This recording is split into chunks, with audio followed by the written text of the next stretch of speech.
up, y'all? So I've talked a lot about the economic impact that COVID-19 has had.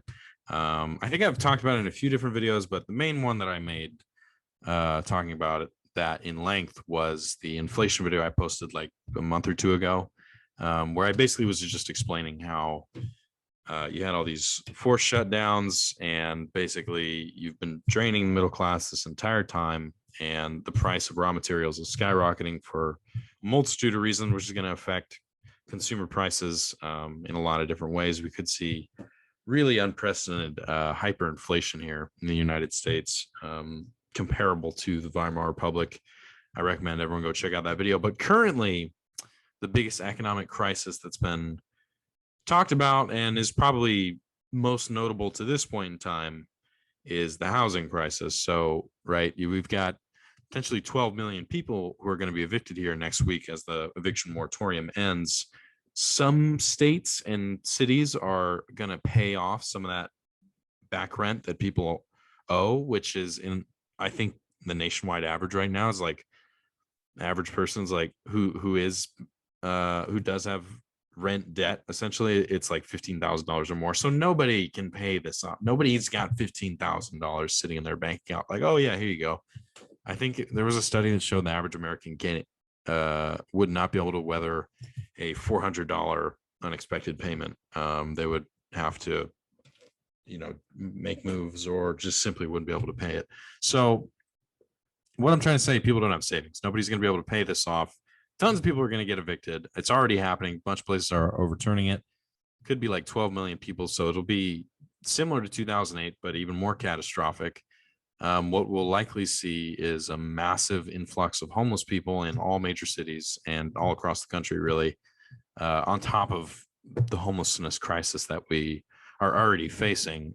When I talk to people about it, a lot of time I just say it's beyond just like a homeless problem. We have actual slums developing in major cities where people are so impoverished and disenfranchised that they're aggregating together in these makeshift communities now. And it's incredibly frightening. It's similar to Brazil. So all of this is because I just wanted to basically talk about Bloomberg, who's always just doing hard hitting, really establishment challenging journalism. Just kidding. They are always defending the ultra rich and the establishment. So America should become a nation of renters. The very features that made houses an affordable and stable investment are coming to an end. So this was posted 4 days ago.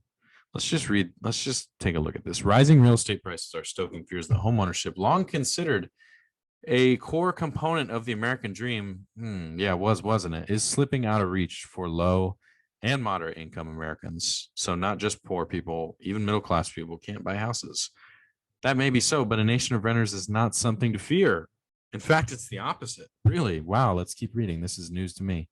The numbers paint a stark picture. After peaking at 69% in 2004, the home ownership rate fell every year until 2016, when it was 64%, its lowest level since the Census Bureau started keeping track in 1984. The rate rebounded in Donald Trump's presidency, hitting 66% in 2020. But that trend is likely to be arrested by a housing market that is desperately short on supply and seeing month-over-month prices increasing greater than they were frenzied in the market of 2006, right before the market crashed in 07 and 08. The process is painful. I just added that part just so, historical context, because Bloomberg's not going to give that to you. The process is painful, but it's not all bad. Slowly but surely, most Americans' single biggest asset, their home, is becoming more liquid. Wait, what? The process is painful, but it's not all that bad. Yeah, if you just look at it on a big picture level, it's fine, right? But on an individual level, it is hell. But on a big picture level, it'll be okay. Even in the best markets, single family homes have historically been an extremely illiquid asset. Okay, so basically, they are trying to justify a world in which building wealth in America is impossible, basically. So, right, the American dream, George Carlin said it best. You got to be asleep to believe it. That's why it's called the American dream. It's been dead for a long time. I think most of us agree on that. But a major component of it is being able to buy a house, right, and build wealth. And that's the main way that an average person builds wealth. They buy houses. They don't flip stocks or, short huge companies or whatever. Like, they don't have expendable incomes to throw around like that. People save up their money and put down payments down and spend their whole lives, usually paying off this house, investing in this house. And then they have some kind of asset and some kind of fortune to pass down to their kids. And this allows people to build wealth, become, basically that allows class mobilization to take place. That allows people who are impoverished to enter the middle class. Our most prosperous period in American history saw huge increases in the amount of people who owned homes. And so this has always been a core component of, really building up middle classes anywhere. Having a nation of renters means the banks own everything. They own literally all the land. Nobody owns any of the land. And when people die, they don't pass anything down to their kids. They never build wealth. So this is incredibly frightening. Bloomberg and I've seen multiple outlets trying to normalize this idea. Oh, it's not so bad. There was an old article actually from November of 2019, and the headline, it was also Bloomberg. The headline was, millennials should be happy that they don't have to deal with paying mortgage payments and are stuck renting. That was literally the headline. It was, millennials should be happy with that, which is okay. Of course you think that, Bloomberg. This is literally, I'm glad it's called Bloomberg, right? So it's like, oh, it's billionaire news. You'd think that would deter people from reading it, Like I always make that joke. I wish Washington Post was called the Bezos Times, because then people would be like, wait, what the fuck? Maybe I shouldn't read Washington Post. Anyways, I digress.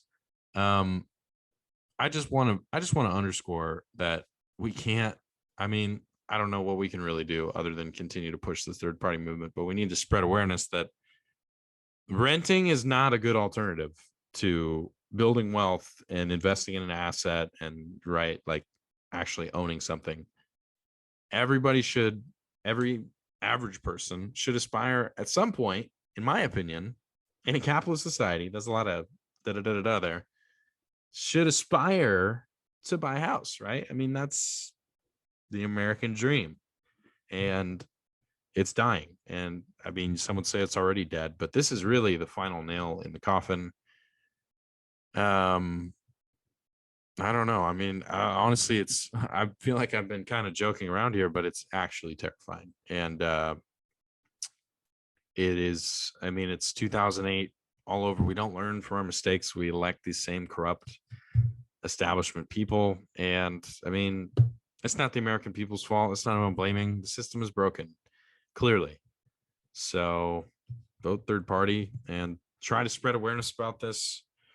You probably already know, though, because I bet you know some people who are dealing with, eviction, not being able to pay their rent, whatever. It's affecting huge portions of the population. I saw some statistic that was like a third of New York City is $15,000 or more behind on their rent. What's going to happen when the moratorium expires there and all these people get evicted? The whole city is going to collapse, because then you don't just have a third of people. If you have a third of people leave, that means you're going to have way more than just a third of people leaving. That means like the city's economy falls apart and everybody is trying to get out all of a sudden.